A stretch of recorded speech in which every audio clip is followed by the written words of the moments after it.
अस्सलाम वालेकुम व्यूअर्स। आज हम नाइन्थ क्लास के जनरल मैथ के चैप्टर नंबर 1 की एक्सरसाइज 1.5 कंप्लीट करेंगे। कल हम लोग इसकी एक्सरसाइज 1.4 कंप्लीट कर चुके हैं। उससे पहले आप मेरे चैनल को सब्सक्राइब कर लें और बेल आइकन पर क्लिक कर दें। क्वेश्चन नंबर 5 को डिस्कस करने से पहले हम लोग ये जानेंगे कि प्रोपोर्शन हम कहते किसे हैं, क्योंकि इस चैप्टर में हम लोग प्रोपोर्शन के बारे में पढ़ने वाले हैं।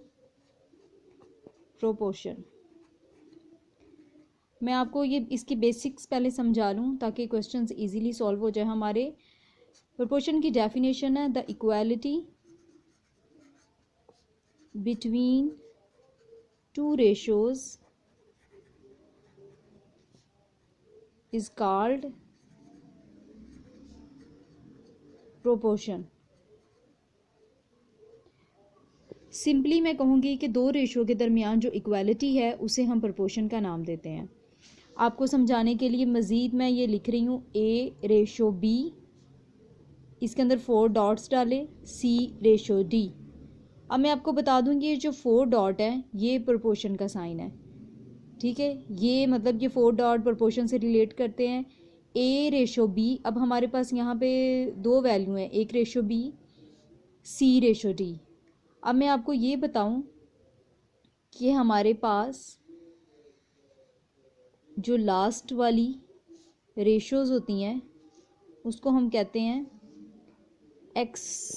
Extreme of proportion.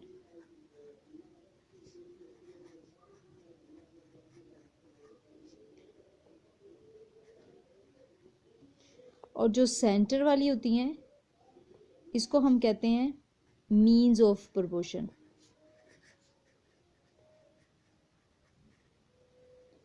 और इस साइन के बारे में मैंने आपको बता दिया है कि ये जो 4 डॉट है ये रिलेट करते हैं, इसको हम प्रोपोर्शन कहते हैं।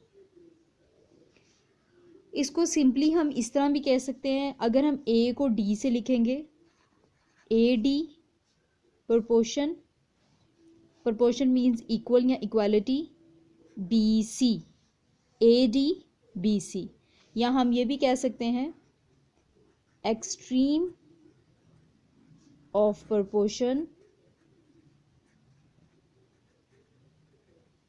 Is equal two means of proportion.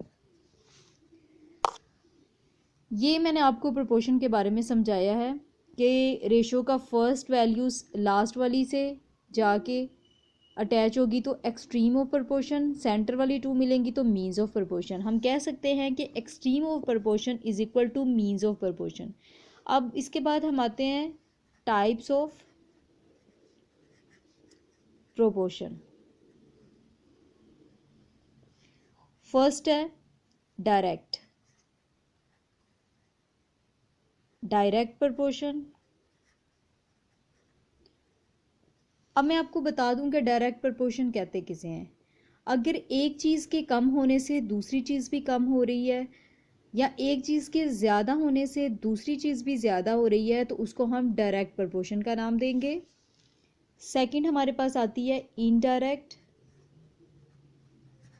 या फिर इसको इनवर्स भी कहते हैं प्रोपोर्शन। इनडायरेक्ट और इनवर्स प्रोपोर्शन हम उसको कहेंगे जिसमें एक चीज़ के कम होने से दूसरी चीज़ ज़्यादा हो जाए, या ये भी कह सकते हैं कि एक चीज़ बढ़ रही है और दूसरी चीज़ कम हो रही है, या एक चीज़ ज़्यादा है और दूसरी कम हो रही है, एक कम और दूसरी ज़्यादा हो रही है, मतलब कि दोनों में इक्वालिटी ना हो।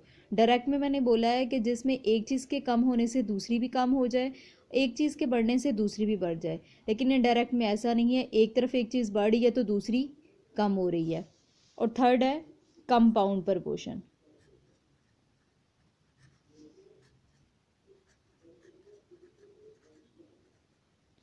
अब कंपाउंड प्रोपोर्शन कहते हैं जब दो या दो से ज़्यादा प्रोपोर्शन के दरमियान रिलेशनशिप होगा तो उसको हम कंपाउंड प्रोपोर्शन का नाम देंगे। तो व्यूअर्स, ये आज मैंने आपको बताया है कि हम प्रोपोर्शन किसे कहते हैं, मीन्स ऑफ प्रोपोर्शन क्या है, एक्सट्रीम ऑफ प्रोपोर्शन क्या है, मीन्स ऑफ प्रोपोर्शन किसके इक्वल है, means of extreme of proportion is equal two means of proportion. और प्रोपोर्शन की हम लोगों ने टाइप डिस्कस की हैं जो कि डायरेक्ट, इनडायरेक्ट और कंपाउंड है। इन बेसिक चीज़ों को समझने के बाद, इन रूल्स को समझने के बाद आपको चैप्टर नंबर 1 की एक्सरसाइज 1.5 को सॉल्व करना इजी हो जाएगा। नेक्स्ट वीडियो में हम चैप्टर नंबर 1 की एक्सरसाइज 1.5 का क्वेश्चन नंबर 1 और 2 सॉल्व करेंगे। तब तक मुझे इजाज़त दें। अल्लाह हाफिज़।